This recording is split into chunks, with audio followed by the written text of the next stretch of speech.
इथं आपण आहोत निवती जे बंदर आहे त्याच्या समोरच्या समुद्रात इथं आहोत.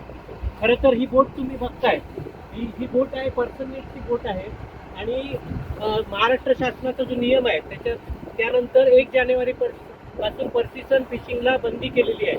आता ही साधारण बोट आहे, ही साधारण 7 ते 8 वावामध्ये या ठिकाणी दिसते बोट, ही मासेमारी करते. खरं तर ह्याच्यावर कारवाई झाली पाहिजे आणि ह्या बोटीला जो शासनाची जो कायदा आहे त्याच्याप्रमाणे बंद झाला पाहिजे. पण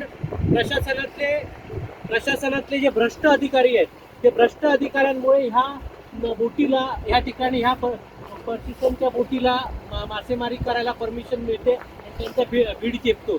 तर मी शासनाकडे मागणी करतो की ह्यांच्यावर तर कारवाई झालीच पाहिजे, पण त्याच्याबरोबर प्रशासनातले जे झारीतले शुक्राचारी आहेत त्या झारीतल्या शुक्राचार्यांना केलं पाहिजे.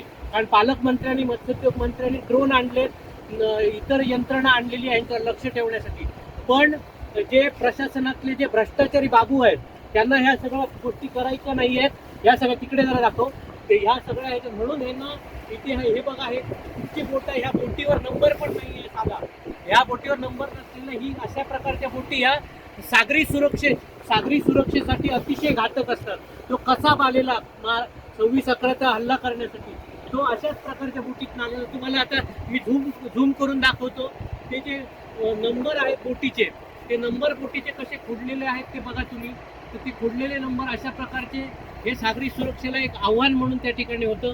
तर मी माझ्या ह्या जाहीर आवाहन करतो की अशा प्रकारच्या बोटीवर ताबडतोब कारवाई व्हावी आणि ह्यांना अशा प्रकारच्या मासेमारीला बढावा देणाऱ्या प्रशासकीय अधिकाऱ्यांवर पण कडकच्या कडक कारवाई व्हावी.